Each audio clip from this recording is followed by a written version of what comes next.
Power Breakfast. Halo, selamat pagi pendengar dan juga netizen dimanapun Anda berada. Senang sekali saya Beri Hamzah kembali menjumpai Anda dalam program Power Breakfast. Ya, seperti biasa setiap hari Senin pagi pada pukul 7 hingga kurang lebih 60 menit ke depan ya, kita akan berbincang dengan narasumber pilihan kami yang menjadi tamu di program Power Breakfast. Nah, di pagi hari ini, selain tentunya Anda bisa ikut serta nanti berbincang dengan narasumber kami melalui telepon di 0215869.000 atau SMS WA di 0811806543, Anda juga bisa menyampaikan komentar di kolom komentar yang ada di media sosial.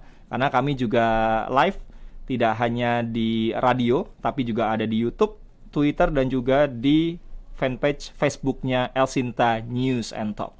Nah, siapa sih narasumber kita di pagi hari ini? Saya mau memperkenalkan dulu, beliau ini adalah seorang pemimpin pengelola dana umat yang masih muda. Nah, selain berpengalaman mengelola dana umat, beliau juga aktif di organisasi bela diri Pagar Nusa dan pernah terlibat dalam organisasi mahasiswa Indonesia di luar negeri. Saya agak ngeri-ngeri nih kalau ngomongin bela diri, tapi nanti sedikit saja mungkin kita bisa bahas juga ya. Beliau adalah Kiai Haji Ahmad Sudrajat, LCMA, pimpinan Badan Amil Zakat Nasional. Lebih tepatnya pimpinan Basnas Bidang Koordinasi Zakat Nasional. Halo, selamat pagi Pak Ahmad, apa kabar Pak? Selamat pagi Mas Beri, kabar baik Alhamdulillah, dan pemirsa Elsinta dimanapun Anda berada. Sukses selalu dan sehat selalu. Amin, amin, amin. Karena masih dalam suasana Idul Adha, saya ingin mengucapkan selamat Idul Adha juga Pak untuk Pak Ahmad Sudrajat ya. Hari Raya Kurban. Amin. Terima kasih Pak Ahmad. Pak, ngomong-ngomong, kalau hari Senin pagi biasanya Pak, sebelum ke kantor ya, sebelum ke kantor Basnas, mengawali aktivitas di Senin pagi itu ngapain dulu Pak? Bangun jam berapa biasanya? Ya, biasanya kita setelah sholat subuh buka-buka handphone nih Mas Beri. Ngapain? Mungkin ada jadwal-jadwal, ada tugas-tugas penting, jadi kita lihat di sana. Kalau tidak ada hal-hal penting, maka kita mungkin nanti berangkat ke kantor jam 8-an. Kalaupun ada tugas penting, mungkin kita bersegerakan. Jadi 2 kali kita buka handphone malam sebelum tidur, dan setelah sholat subuh, setelah melaksanakan kebiasaan kita lah di subuh itu. Nah, biasanya begitu Mas Beri ini. Jadi bangun pagi pertama kali yang dibuka handphone ya? Sama kayak saya Pak, bangun pagi itu buka handphone tapi ngeliat jam Pak. Ini udah jam berapa, jangan-jangan kesiangan ke kantor. Oh gitu ya, iya. Karena takut ada tugas yang mendadak Mas, jadi betul. Itu dulu gitu. Berarti kalau sekarang ini masih di rumah ya Pak? Masih di rumah nih. Biasa juga persiapan nih, ada hari tasrik kedua kan. Ya. Ternyata masih ada yang mau motong yang bisa dipotong. Jadi masyarakat minta apa nih, masih ada sapi yang belum dipotong. Oke, nanti kita bareng-bareng lah dengan teman-teman di kampung. Kebetulan memang kita di kampung ini di Cibinong, kita guyupkan masyarakat dalam kebersamaan Mas Beri, supaya mereka juga dalam hal kebaikan bareng-bareng kita membinanya. Kita membuat paguyuban masyarakat di RT, di tingkat RT Mas, saya gerakan, karena menurut kami tingkat RT adalah bagian yang sangat substansi di dalam penguatan pengembangan masyarakat. Jadi kita tahu ada berapa kakak di lingkungan kita tahu berapa teman-teman yang dalam kondisi sehat dan sakit. Kita tahu juga diinformasikan hal-hal yang lainnya yang terjadi di masyarakat kita, khususnya di satu RT kita ini. Gitu. Luar biasa. Nah, ini tentu pendengar dan juga netizen bertanya-tanya nih, kenapa sih kami ini menghadirkan Pak Ahmad Sudrajat? Atau mungkin Anda juga sudah tahu ya, yang kepo dengan IG-nya Elsinta atau medsosnya Elsinta mungkin sudah melihat flyers yang ada. Kenapa kami hadirkan Pak Ahmad Sudrajat? Karena yang lagi ngetren beberapa waktu belakangan ini tentang pengelolaan dana umatnya. Kurang lebih nanti kita akan bahas mengenai hal itu Pak Ahmad ya. Nanti kita akan cari tahu juga apa yang dilakukan oleh Basnas RI atau Basnas Republik Indonesia. Tapi sebelum ke arah sana Pak, tadi ketika sudah mengawali aktivitas sebelum ke kantor biasanya ngecek-ngecek handphone, ada rutinitas lain nggak sih Pak yang kerap kali memang kalau pagi-pagi itu selalu dilakukan, harus atau wajib gitu Pak Ahmad? Biasanya ke belakang kebon, di belakang tuh ada tempat anak-anak ngaji yang menghafal Quran, jadi kita ngelihat mereka, kemudian ada tanah kosong, macul-macul, biasanya begitu.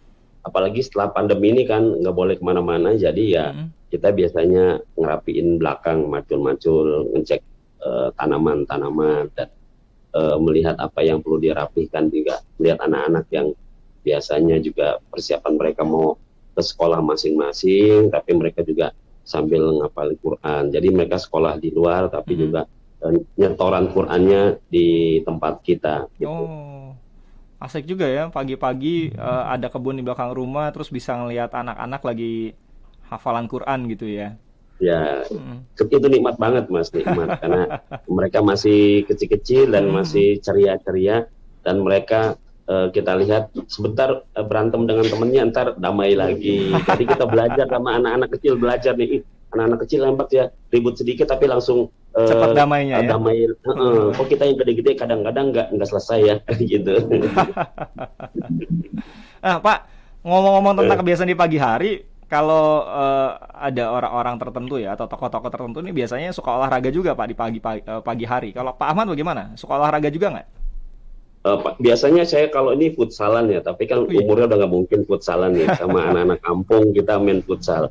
Karena untuk mendekatkan mereka itu dengan futsal. Nah di belakang kebetulan juga ada lapangan voli, tapi kita pakai di sore hari. Nah kalau pagi biasanya muter-muter aja Mas Berry, kita muter jalan ke perumahan, kemudian juga di lingkungan masyarakat, di mana kita masuk ke kampung, ke gang-gang itu ya, jalan-jalan saya sampai say hello pada mereka, pulang-pulangnya bawa nasi uduk gitu. Wah, aduh enak banget nih hari Senin pagi ya. Iya. Itu kalau nggak ada jadwal ini ya, jadwal sahur semalamnya gitu misalnya. Kalau sekarang kan lagi hari tasyrik nih, jadi ya nggak boleh, tapi di luar hari tasyrik ya mungkin kalau ada jadwalnya sahur dulu malamnya gitu. Nah, ngomong-ngomong olahraga tadi, aktif juga Pak di organisasi bela diri Pagar Nusa, silat Pak ya? Oh iya, ya Pagar Nusa itu pencak silat, itu kan kehobian dari kecil Mas Berry. Jadi dulu itu kita di rumah kalau habis sholat maghrib tuh sampai isya belajar silat di kampung sama anak-anak kampung nih. Waktu SD, sampai SMP, kemudian saya dialiyah ke pesantren. Nah di pesantren juga ada pencak silatnya, jadi kita ngelanjutin lanjutin olahraganya dengan pencaksilat di pesantren di Kedoya Kebonjuruk, di pesantren As-Sidikiyah, bukan Sidikiyah ya, tapi As-Sidikiyah. Beda antara As-Sidikiyah dengan Sidikiyah yang lagi rame juga di Jombang ya. Beda ya. Saya tahu tuh yang beda. Di Kebonjuruk Pak ya, yang di Kedoya ya. Ya, Kebonjuruk, almarhum Kiai Haji Nur Muhammad Iskandar. Nah, di situ kita terus belajar silat sebagai ekskulnya di pesantren tersebut gitu. Sampai sekarang masih menggeluti Pak ya berarti pencaksilat? Masih alhamdulillah, tapi kita sekarang kan tidak banyak silat gerakan ya, paling banyak silat lidah. Enggak bercanda. Bisa aja Pak Ahmad nih ya. Kita gerakannya buat olahraga aja sekarang gitu. Nah kalau tadi tidak sedang saum, ada sarapan yang rutin atau biasa harus ada gitu kalau pagi-pagi selain tadi nasi uduk misalnya? Ya, kadang-kadang nasi uduk, kadang-kadang gemblong, kadang-kadang makanan kampung justru yang enak-enak tuh Pak. Betul, lupis asli. Gitu ya. Aduh jadi lapar nih pagi-pagi. Cucur juga ada tuh, cucur jenis ada yang sudah tiada di Jakarta itu singkong yang dikasih gula merah itu. Itu mantap sekali. Kebetulan tetangga di depan rumah itu jualan bakwan, macam-macam makanan orang kampung, justru itu yang membuat nikmat.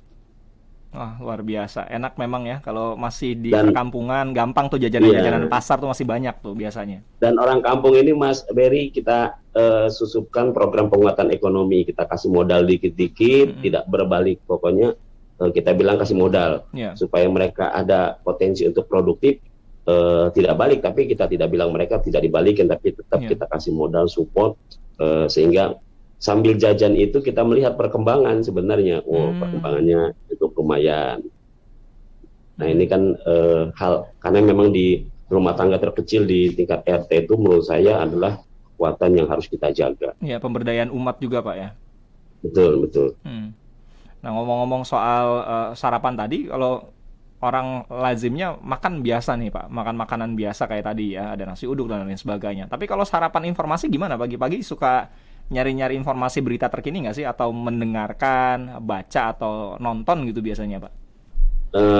El Sinta News and Talk ini menjadi ini kita apa namanya narasumber kita. Jadi kalau di jalan juga kan kita senang nih dengarnya. Iya. Itu penting itu untuk mengetahui kondisi di perjalanan khususnya. Iya. Kemudian informasi yang lainnya ya biasa karena sekarang zamannya gadget jadi tidak lagi dulu kita baca koran, tetapi karena sekarang koran ini sudah banyakkan tidak paperless, jadi paperless ya kita buka handphone untuk hal-hal yang penting aja, tidak semua media kita buka, tapi media-media yang sifatnya memang mainstream lah yang kita buka gitu. Ya. Karena ini lagi rame juga ya ngomong-ngomong tentang informasi dan pemberitaan. Ini kan tadi ya di awal kita bahas Pak, banyak nih informasi-informasi yang beredar. Kemarin ini juga sempat ramai pemberitaan tentang adanya dugaan penyelewengan dana umat sebagai lembaga Pak yang juga mengumpulkan dana umat. Sebagai salah satu pimpinan di Basnas, bagaimana sih Pak Ahmad menanggapi hal semacam ini Pak? Iya, pertama tentu kita secara umum kaget ya para penggiat-penggiat dana umat, apalagi kita juga berada di kegiatan seperti itu dan kita tahu betul bagaimana pola dan tata kelolanya. Meskipun kita tahu bahwa apa yang dilakukan oleh teman kita tersebut adalah berbeda dengan karakternya dengan gerakan zakat ya. Karena itu kan gerakan kemanusiaan. Kalau kami di gerakan zakat itu tata kelolanya insya Allah lengkap. Misalnya seperti ini, kalau di Basnas dan pergerakan zakat berbasis masyarakat itu, pertama lembaga zakat itu ada dewan syariahnya, dewan pengawasnya. Jadi ada dua, dewan pengawas dan dewan syariah. Nah, karena di dewan syariah ini kami dari Basnas sudah menyampaikan ke teman-teman pergerakan zakat, baik berbasis ormas, lasnya, ataupun berbasis yayasan, bahwa ada 3 prinsip yang harus kita pegang. Amanah ini pertama, aman syar'i, aman regulasi, dan pastikan dalam penyaluran aman NKRI. Ini selalu kita sampaikan ke seluruh Indonesia dan kepada seluruh teman-teman dimanapun berada, baik itu yang di luar negeri, karena beberapa teman-teman pergerakan zakat kan ada yang memiliki cabang di luar negeri. Nah ini yang kita bentengi untuk mereka betul-betul harus memahami regulasi. Pertama regulasi yang berbasis filosofi keagamaan, yaitu Al-Quran dan fikih-fikih zakatnya, kemudian regulasi berbasis negara yaitu regulasi yang sudah ditetapkan undang-undang zakat, PP, Inpres, KMA, Perbasnas, aturan-aturan. Sehingga sebenarnya kalau kita hatam tadarusan tentang regulasi perzakatan di Indonesia, insya Allah tidak ditemukan hal-hal sifatnya keluar daripada kebijakan tersebut. Misalnya di Perbasnas, kita punya Perbasnas 2 tahun 2018 tentang kode etik seorang amil.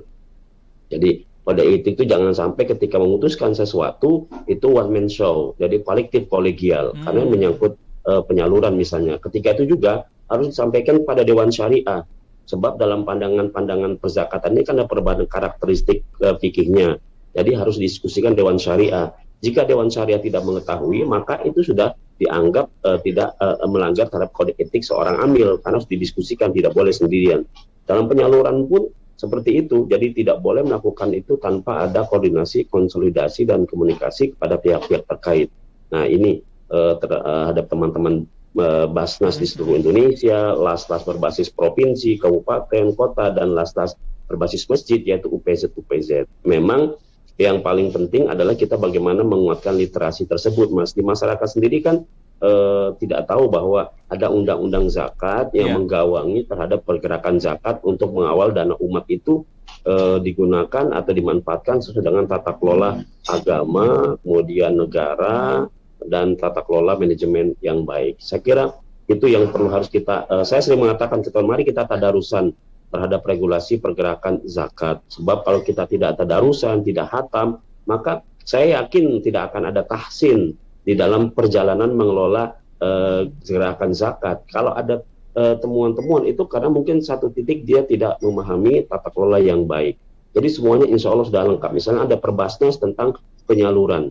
Peraturan Basnas bagaimana penyaluran itu kepada 8 asnaf, mustahik, kemudian juga harus dipastikan karakternya apakah dia fakir, miskin, kemudian mu'alaf ataukah ibnu sabil atau fisabilillah. Semuanya ada ketapan-ketapannya. Nah ini dan itu Mas, ketika itu dilakukan mulai dari perencanaan, pelaksanaan, pelaporan, pendayagunaan, itu nanti akan diaudit oleh audit syar'i. Audit syar'i Oh. ini dari Kementerian Agama.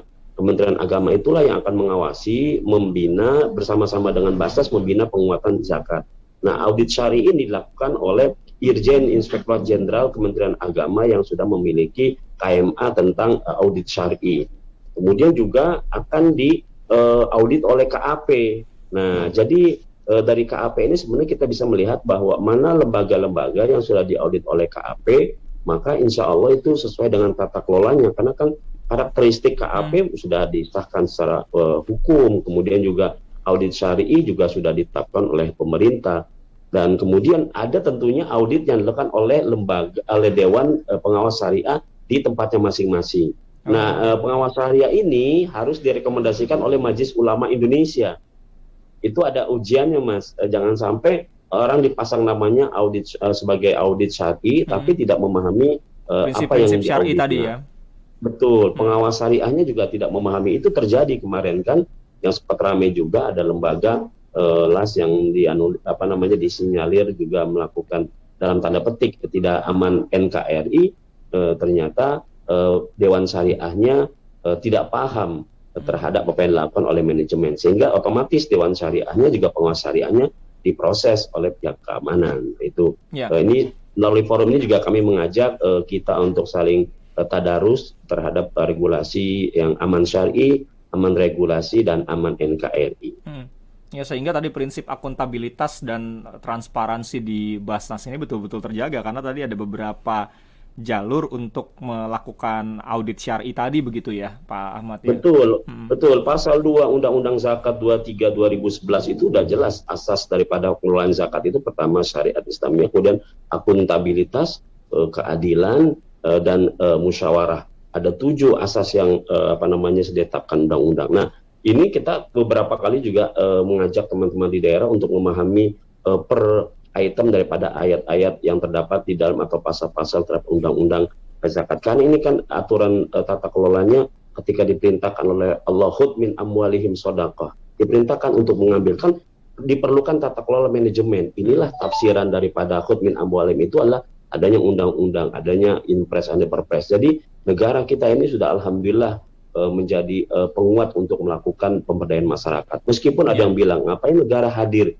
Dan negara hadir itu untuk memastikan bahwa tata kelola itu sesuai dan hukmul hakim yarfa'ul khilaf. Itu tugasnya untuk menata secara agar lebih baik lagi. Terbuktikan dalam perjalanannya dibutuhkan tata kelola yang memang ditetapkan oleh pemerintah agar tidak adanya tafsirannya. Ya, tapi Pak, di satu sisi dengan adanya kasus yang kita bahas ini ya, kasus dugaan penyelewengan dana umat ini kan bisa juga Pak berdampak terhadap rasa kepercayaan masyarakat dan umat ya untuk menyalurkan dana mereka yang lebih, rezeki mereka ke lembaga-lembaga sejenis Pak, termasuk ke Basnas misalnya. Bagaimana Pak? Ya, saya kira memang masyarakat sekarang kan sangat kritis ya, dan saya kira wajib juga tahu masyarakat mengetahui, karena itu kan dana dari mereka, begitu kan. Dan ini memang yang kita dorong untuk akuntabilitas kepada semua penggerak zakat dan semua yang mengelola dana umat, tidak hanya kepada lembaga resmi, tapi juga misalnya di masjid. Di masjid itu kan setiap Jumat diumumkan apa yang dilakukan. Saya kira itu contoh yang baik yang dilakukan. Kalau ada UPZ masjid itu lebih baik lagi. Nah, juga termasuk kepada lembaga-lembaga LAS, dan tentunya juga Basnas sebagai rumah besar pergerakan zakat di Indonesia ini. Di Basnas juga kami tekankan, dan setiap tahun harus ada laporan, dan itu kami laporkan kepada Presiden terhadap pergerakan zakat, baik itu Basnas dan juga LAS-LAS. Itu kami laporkan ke Presiden dan DPR, Komisi 8, juga kepada Kementerian Agama tentunya sebagai yang memayungi tata kelola penguatan zakat di Indonesia.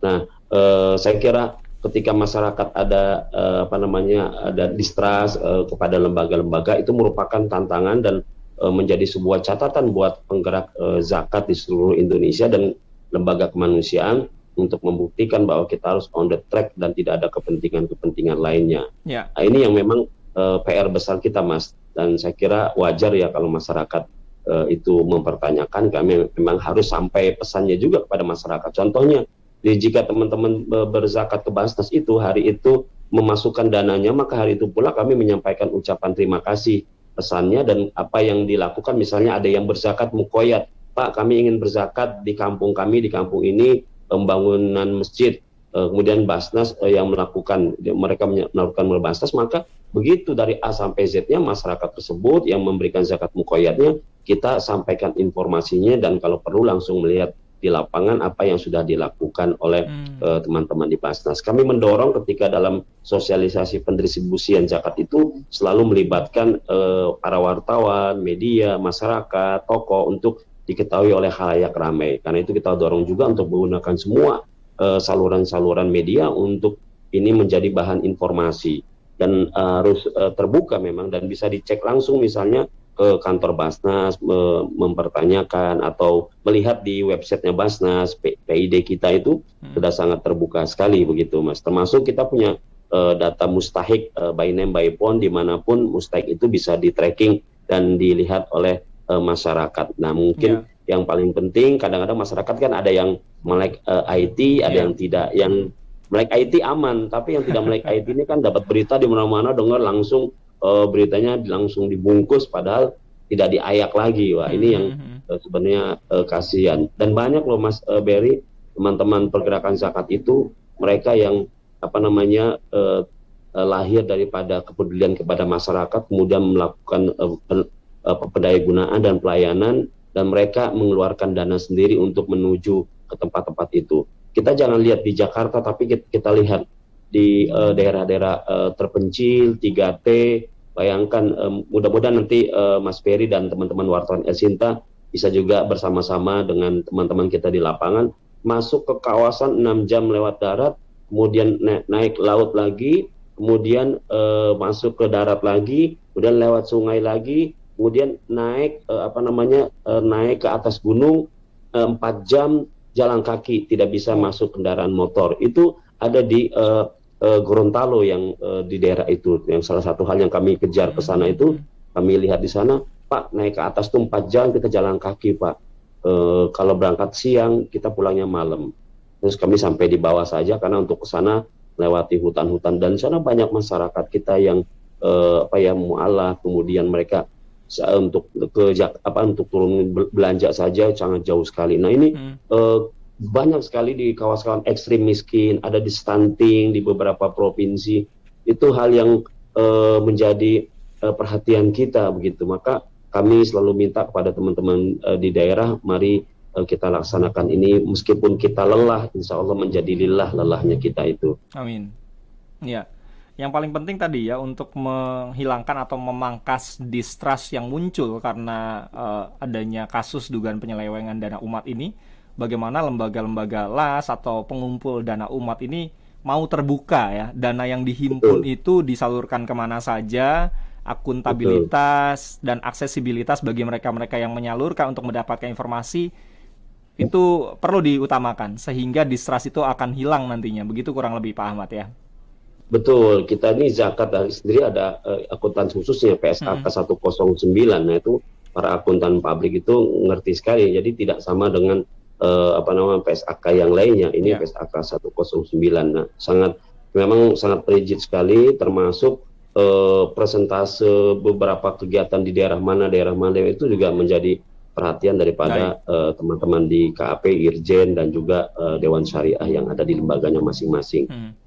Nah, ada juga sebagian masyarakat yang bertanya begini, Pak. Kenapa sih kalau ada pungutan zakat oleh negara pengelolanya itu selalu Basnas, Pak? Mungkin bisa dijelaskan juga, Pak Ahmad.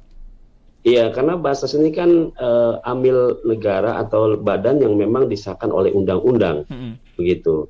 Di semua negara di dunia ini punya, Mas. Ada namanya Wazir Auqaf, Wazakat, Wasyu'un Islamiyah. Di semua negara Timur Tengah, di negara-negara yang kami kunjungi, di beberapa negara, hampir seluruh negara Timur Tengah kami kunjungi, itu memiliki lembaga resmi yang memang dibuat oleh pemerintah. Karena dalam hal ini pemerintah bertanggung jawab untuk mensejahterakan umatnya dan mengentaskan kemiskinan. Nah, peran-peran inilah yang nanti itu juga didistribusikan kepada lembaga LAS dan masyarakat yang lainnya agar sampai kepada titik-titik yang terdalam.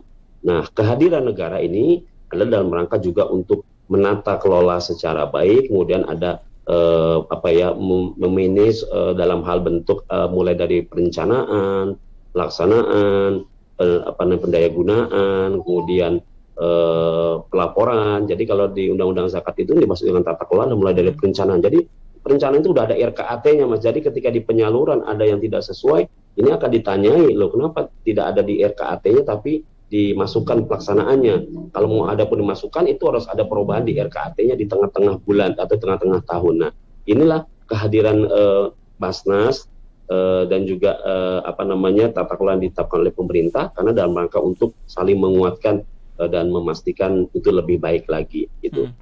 Baik, Pak Ahmad, kita akan jeda dulu Pak ya. Baik Mas Beri. Setelah ini mungkin kalau ada yang ingin bertanya, pendengar atau netizen, silakan bisa hubungi di 0215869000, SMS WA di 0811806543. Masih ada banyak hal yang akan kita bahas bersama pimpinan Badan Amil Zakat Nasional Republik Indonesia, Kiai Haji Ahmad Sudrajat LCMA. Termasuk nanti saya ingin tahu juga nih, pernah nggak sih kita studi banding misalkan bagaimana sih pengelolaan dana umat di luar negeri dengan kondisi yang ada di Indonesia. Nanti kita akan bahas mengenai hal itu, tapi setelah yang berikut ini.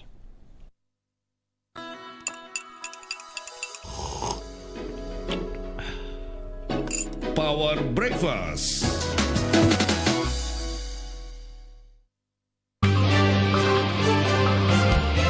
El Shinta Update. Setelah mengikuti serangkaian ibadah haji, fase berikutnya adalah pemulangan jemaah haji dan pendorongan jemaah haji ke Madinah untuk melaksanakan Arba'in. Hal itu disampaikan Kepala Daerah Kerja Madinah Amin Handoyo melalui sambungan telepon kemarin. Ia menjelaskan jemaah haji yang tiba pada gelombang pertama di Madinah, maka tanggal 15 Juli akan langsung dipulangkan ke tanah air secara bertahap. Sementara jemaah haji gelombang kedua yang langsung ke Mekah akan diberangkatkan ke Madinah mulai tanggal 21 Juli. Sebagian jemaah yang masuk gelombang pertama, artinya jemaah yang turun di Madinah dan sudah mengambil arba'in, mereka akan diterbangkan tanggal 15 Juli ya. Kemudian bagi yang turun di Jeddah, maka mereka mulai tanggal 21 akan diberangkatkan ke Madinah untuk ibadah arba'in di Masjid Nabawi. Amin Handoyo juga menyebutkan bagi jemaah yang wafat sebelum melaksanakan ibadah haji, seluruhnya sudah dibadal hajikan. Sementara jemaah yang sakit disafari wukufkan. Kondisi cuaca di saat fase musnah cukup panas pada kisaran 45 derajat Celcius. Alisan, kemeja lokal brand dengan standar internasional. Dapatkan di modern dan tradisional market di seluruh Indonesia. Ingat kemeja, ingat Alisan. Hai guys, aku lagi ngajarin adik-adik lucu nih di kelas yang udah aku bangun dari 1 tahun lalu. Hai adik-adik, mana semangatnya? Hai. Yang mau tahu keseruan kita, bisa lihat vlog aku di link di bawah ini ya. El hebat banget sih, udah ngebangun kelas untuk anak-anak jalanan dan bisa bertahan selama 1 tahun ini. Cocok banget nih kalau kamu ikutan 1 Indonesia Award ke-13 tahun 2022. Sebagai bentuk apresiasi untuk generasi muda yang memberikan manfaat bagi masyarakat, baik di bidang kesehatan, pendidikan, lingkungan, kewirausahaan, dan teknologi, serta 1 kategori kelompok yang mewakili 5 bidang tersebut, Astra kembali menghadirkan 1 Indonesia Awards ke-13 tahun 2022. Segera daftarkan diri kamu mulai tanggal 9 Maret sampai dengan 9 Agustus 2022. Setiap penerima apresiasi tingkat nasional akan mendapat dana bantuan kegiatan serta pembinaan kegiatan. Untuk informasi lengkap, cek www.1desindonesia.com. 1 Indonesia Awards ke-13 tahun 2022. Semangat bergerak dan tumbuh bersama.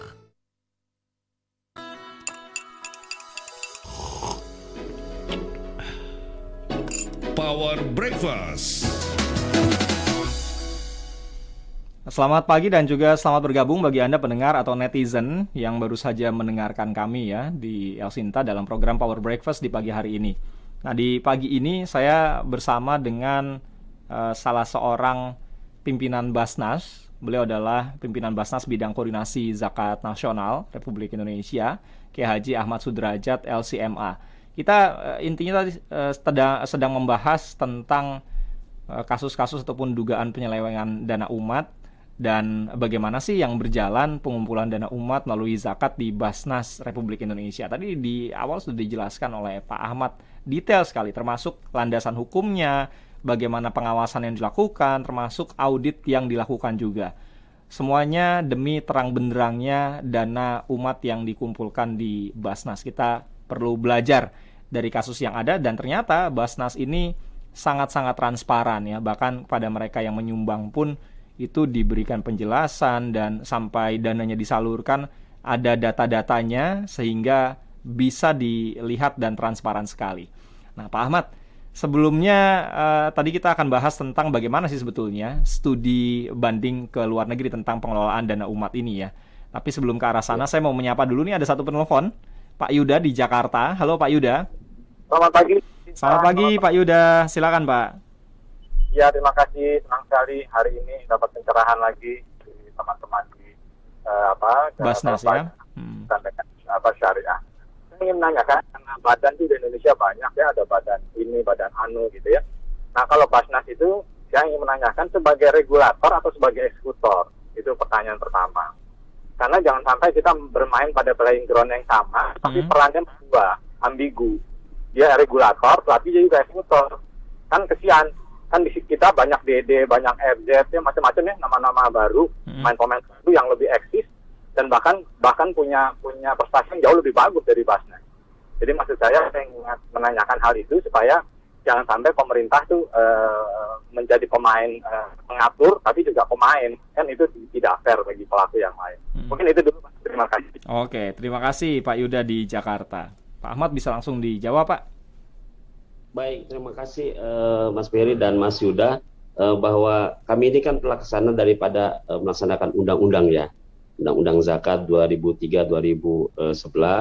Di dalam undang-undang tersebut memang masih Basnas masih mendapatkan tugas sebagai regulator dan operator. Ini juga yang menjadi sebuah pembicaraan teman-teman LAS di luar. Tapi karena itu undang-undang, maka kami sampaikan ya silakan saja dikomunikasikan dengan pihak-pihak pembuat undang-undang, yaitu DPR, dan kami juga sudah menyampaikan kepada DPR untuk mengkaji daripada tata laksana undang-undang zakat ini agar lebih baik lagi. Tetapi agar itu tidak jauh keluar daripada apa yang tadi disampaikan oleh Mas Huda, bahwa nanti pemain juga, tapi juga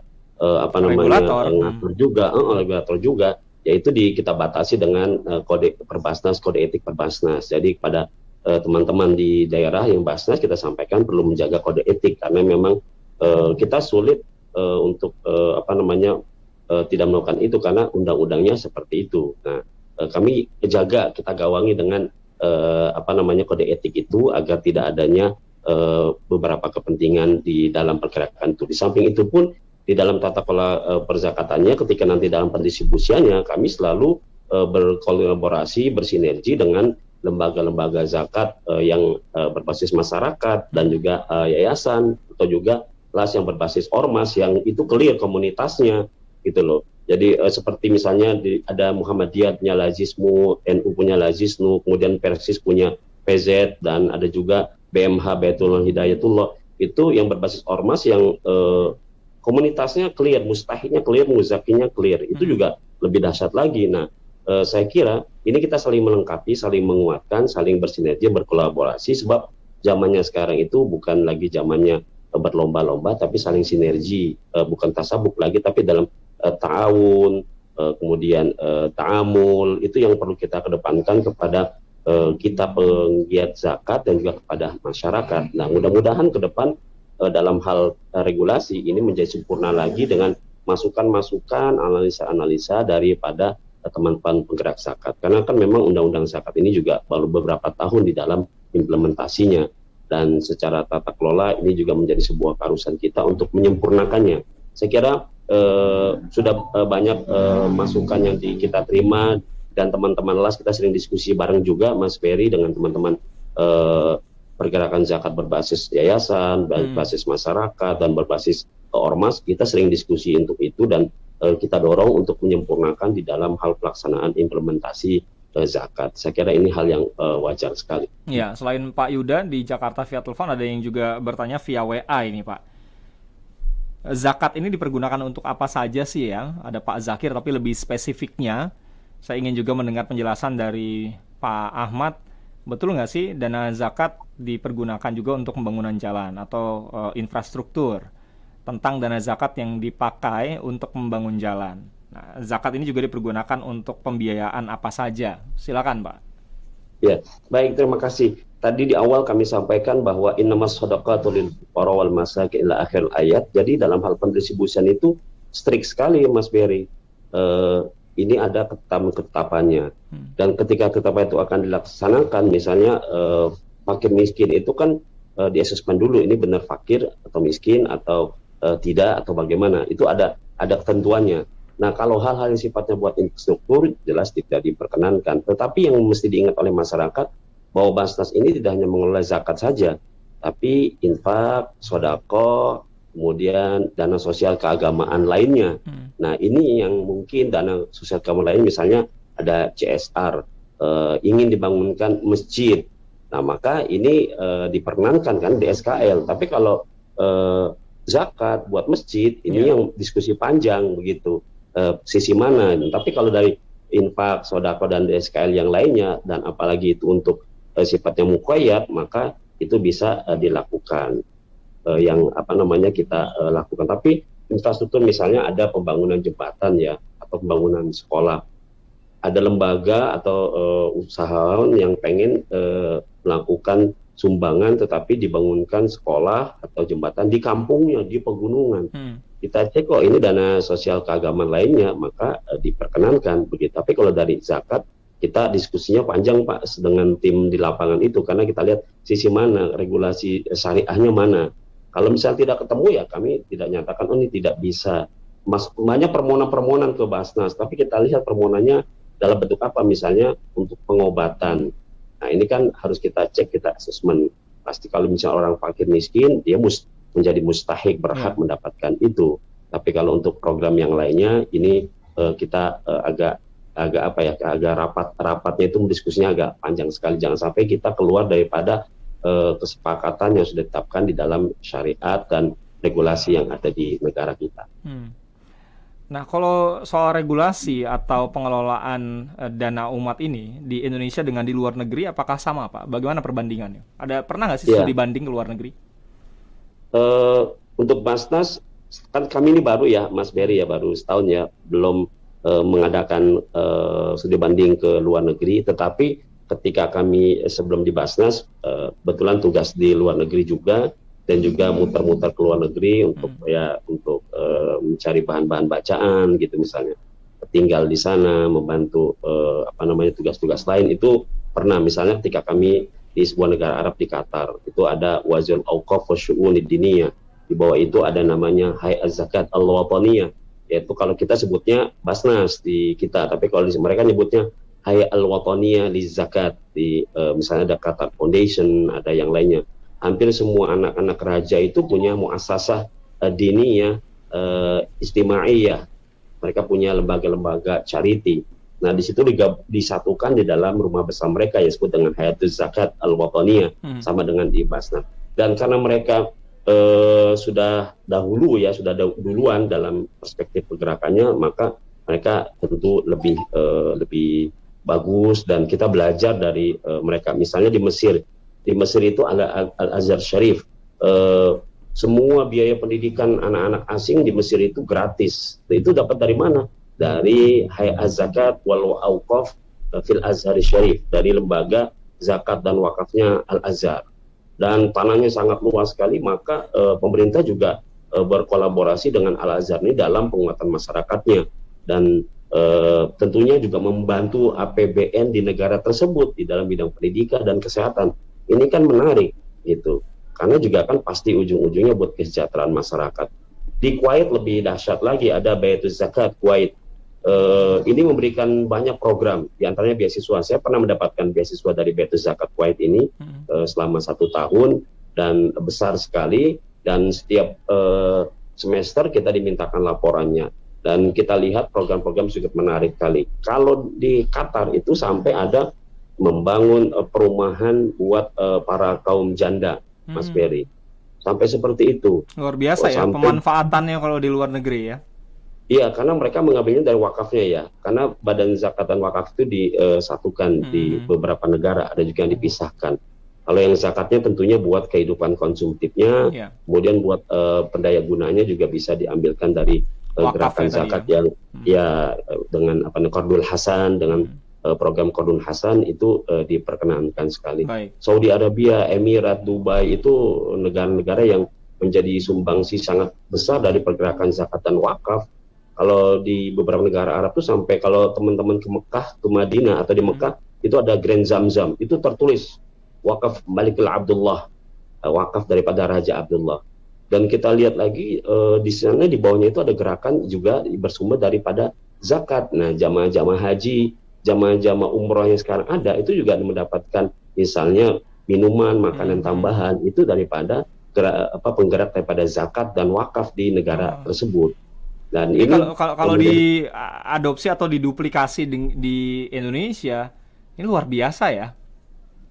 Nah, ini yang menariknya kalau kita saling mengisi, Mas, saling oper-operan informasi, data. Misalnya begini, kita punya data fakir miskin atau miskinan ekstrim. Kalau data itu dikeroyok bareng-bareng dengan Kementerian Sosial, dengan Pemda, dengan Basnas, dengan Badan Wakaf Indonesia, dengan juga masyarakat yang lainnya, maka peta-peta itu bisa dijamah dan bisa dilihat. Jangan sampai yang sudah digarap oleh Basnas digarap lagi oleh LAS, digarap lagi orang. Jadi kasihan gitu, jadi satu titik. Nah, tapi kalau kita bareng-bareng ini kita ajak musrenbangnya, maka itu akan menarik sekali. Dan alhamdulillah di beberapa daerah banyak gubernur-gubernur dan wali kota bupati sudah menyadari itu, sehingga ketika ada musrenbang juga kita diikutkan untuk menganalisa dan melakukan terobosan-terobosan. Jadi siapa yang menjadi strikernya ini siapa, monggo saja menjadi bek kanan bek kirinya monggo, dan sayap kanan sayap kirinya monggo. Dan ini yang penting gol gitu, Mas. Iya, sehingga tidak menumpuk semuanya di satu titik saja gitu, Pak ya. Jadi kita tahu penyalurannya bisa merata. Betul, ini yang menjadi PR besar kita untuk sama-sama duduk untuk melihat ini menjadi sebuah tugas mulia gitu. Iya, kita ke 2 penelpon terakhir, Pak ya.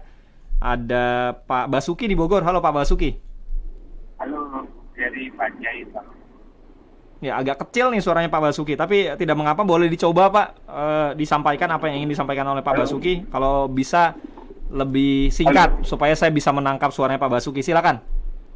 Ya, Pak Kiai, saya mau nanya, apakah Basnas juga untuk membayar tax para peminjam pinjol online yang ilegal? Kemarin ada wacana dari Basnas mau membayar.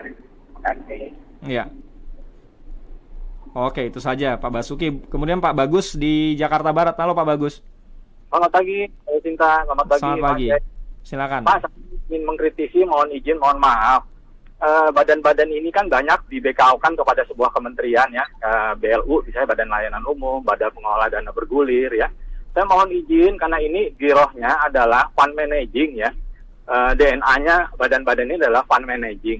Tolong jangan jadi tempat pensiunan untuk bermukim di badan-badan seperti ini atau kementerian yang belum naik pangkat lalu mondok di sini. Kan harus orang-orang yang profesional di bidang manajer fund management sehingga bisa berkembang. Nah, sejalan dengan pertanyaan pertama, jangan biayain secara bertumpuk. Itu karena apa? Karena tidak ada pengetahuan tentang syndicated, tentang joint financing, tentang club deal. Nah, itu di dunia keuangan itu tidak ada tuh pembiayaan bertumpuk. Nah, maksud saya, tolong badan ini profesional, jangan tempat pensiunan atau tempat orang mondok dari kementerian yang lagi tidak punya tempat untuk mempromosikan orang dari Kementerian Agama, dan Sosial, dan Keuangan. Oh, ini belum bisa ada tempat nih, mondok dulu deh di badan tertentu. Nah, pensiunan kemana ya? Ini orang hebat sih gitu ya, jangan. Karena ini profesionalisme di bidang keuangan, fund managing, manajemen di bidang keuangan, itu saja yang berbasis syariah. Oke. Makasih Pak. Terima kasih Pak Bagus di Jakarta Barat. Ini masukan tapi bisa langsung ditanggapi oleh Pak Ahmad. Silakan. Baik, atur nuhun Pak Basuki di Bogor. Insyaallah sehat selalu, berkah. Beberapa informasi kami sampaikan, ada memang masyarakat yang tertimpa musibah ya, yang mereka tidak tahu, mungkin minjem tiba-tiba kena rentenir. Nah, untuk melakukan itu kita asesmen dulu kepada mereka. Tidak semuanya yang melakukan pinjol itu kita bantu ya, karena memang ada orang-orang mampu tetapi mereka salah bergerak. Nah, tapi bagi orang fakir miskin, ketika kita asesmen kemudian memang dia layak menjadi bagian daripada mustahik, maka kita upayakan untuk memberikan yang terbaik dan kita edukasi kepada mereka agar mereka tidak melakukan itu lagi. Dan kami informasikan kepada mereka juga di Basnas misalnya ada microfinance, yaitu pinjaman yang tidak diberi pemberdayaan masyarakat, kemudian mereka melakukan gerakan-gerakan pemberdayaan ekonomi, yaitu bersumber daripada dana DSKL ataupun infak dan sedekah. Jadi ada microfinance yang ada digerakkan oleh teman-teman di tiap-tiap Basnas. Bagi yang ada, kalau yang tidak ada, mereka biasanya melihat daripada asesmen apakah ini bisa dibantu atau tidak, agar tidak salah atau keluar daripada aturan aman syar'inya tadi. Disinilah teman-teman Basnas kadang-kadang dalam mohon maaf agak beberapa waktu melakukan pembelajaran atau melakukan penelitian ataupun asesmennya, karena mereka harus benar-benar fix, jangan sampai nanti begitu udah dibantu ada temuan wah ini keluar daripada aman syar'inya, maka ini juga tidak bagus. Jadi itu Pak Basuki, kita akan mensortir atau mempelajari terhadap permohonan-permohonan yang sifatnya yang pinjol tadi itu ya. Gitu. Sebab nanti kalau misalnya dibuka bebas, dana zakat juga kan terbatas, dana Basnas juga terbatas, juga nanti tidak baik buat masyarakat kalau misalnya mereka tidak menganalisa juga apa yang mereka lakukan tanpa landasan yang kuat di dalam mengambil pinjaman ataupun yang lainnya. Saya kira itu Mas Bir. Adapun tadi Mas Bagus tadi jadi tempat pensiunan. Memang kalau Basnas ini yang kami ya Basnas itu kan diuji kompetensinya oleh pansel yang terbuka, Mas. Jadi yang namanya pensiunan-pensiunan itu mereka harus ikut ujiannya juga yang dilakukan oleh pihak terbuka. Jadi nggak sembarang langsung ditempatin gitu ya. Enggak, betul.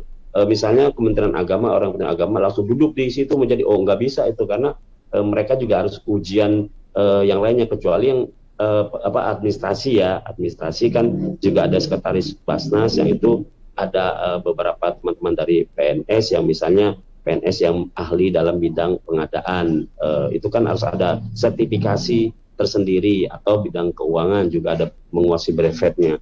Tapi kalau untuk manajemen yang kami alami saat ini dan di beberapa daerah yang sudah kami kunjungi, itu adalah di pihak manajemennya lah kaum profesional, anak-anak muda begitu, kaum milenial, bukan kaum kolonial. Kalau yang sebut-sebutkan dengan IT misalnya di daerah itu ada Mas yang sudah di daerah terpencil, misalnya di NTT, coba di daerah Sika, masyarakatnya atau ND, masyarakatnya cuman ada katakanlah berapa persen yang Muslim.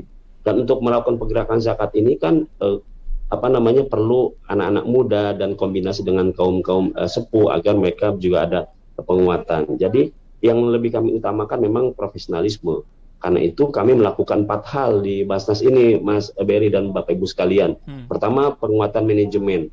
Kami satukan semua visi di seluruh Indonesia agar kita fokus dalam mensejahterakan umat, karena itu pesan undang-undang dan dengan amanat daripada Al-Quran juga. Yang kedua, yaitu penguatan SDM. Di sini sudah keluar dari pemerintah SKKNI. Pemerintah sudah menetapkan keahlian-keahlian dan sertifikasi. Jadi amil-amilat yang ada di lembaga zakat, LAS, Ormas, dan Basnas ini harus memiliki sertifikasi yang harus menguasai 40 teknik kegiatan tata kelola manajemen. Ini sudah keluar SKKNI-nya, sudah lama. Kemarin masih KKNI, sekarang sudah SKKNI, maka semuanya harus ke sana bahwa sudah diakui amil-amilat sebagai kegiatan profesional dan harus didorong oleh kita untuk mengambil sertifikasi itu agar sesuai dengan tata kelola yang dikuatkan dalam kelola profesional. Nah, saya kira semuanya bisa ikut serta, masyarakat yang ingin ambil sertifikasi, ingin ikut di situ terbuka sekali. Karena levelnya sampai level 7, 8, 9 itu kok buat kaum profesional, dosen-dosen, para pemikir, siapa saja yang ingin ambil sertifikasi itu kita dorong untuk bersama-sama, termasuk kaum milenial.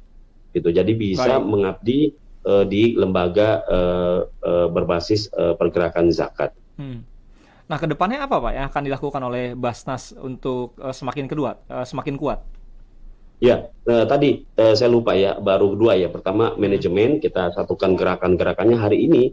Kalau masyarakat pengen mengelola zakat, tinggal buka saja per Basnasnya, kemudian KMA-nya, Inpresnya, dan PP-nya, itu sudah teknis sekali, sudah bisa dikuasai. Kemudian SDM kita sekolahkan, kemudian mereka yang tidak memiliki latar belakang misalnya akuntansi, kita lakukan penguatan di situ, melakukan short course, workshop, dan juga sertifikasi.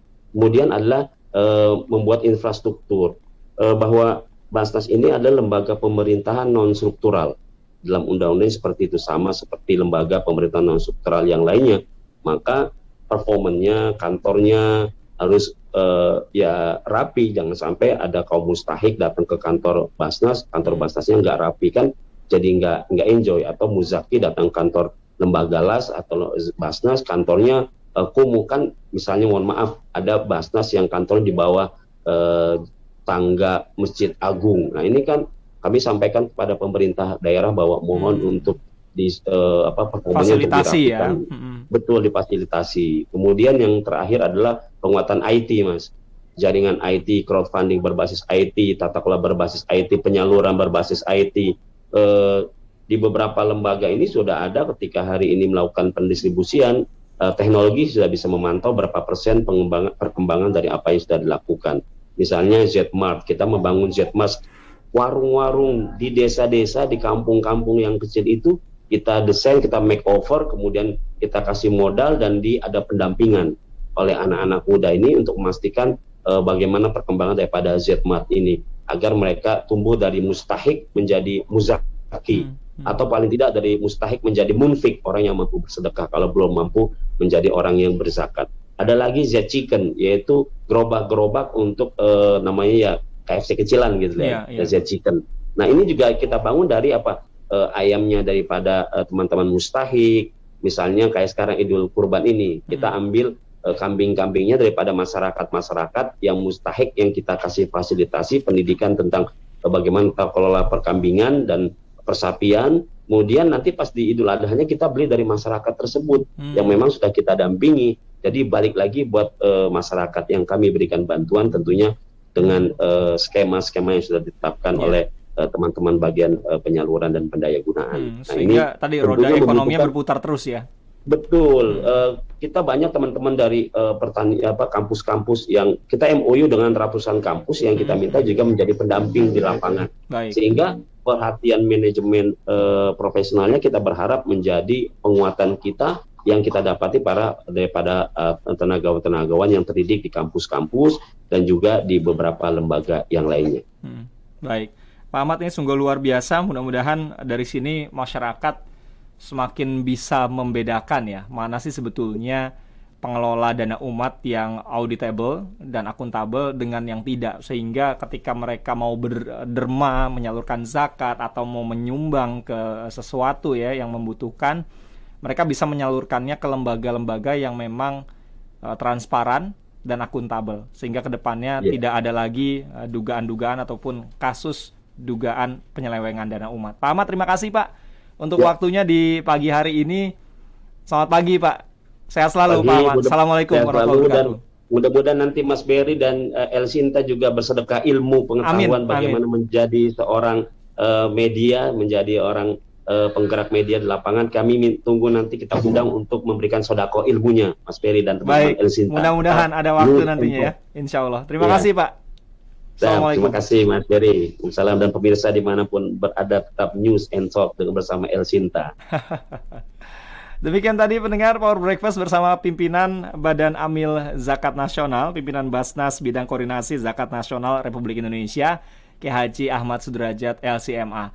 Kami mohon maaf tidak semuanya pendengar ataupun netizen yang mendengarkan kami dalam Power Breakfast di pagi hari ini tidak semuanya dapat kami udarakan, tapi mudah-mudahan di lain waktu nanti kami bisa hadirkan kembali narasumber yang berbeda dalam Power Breakfast.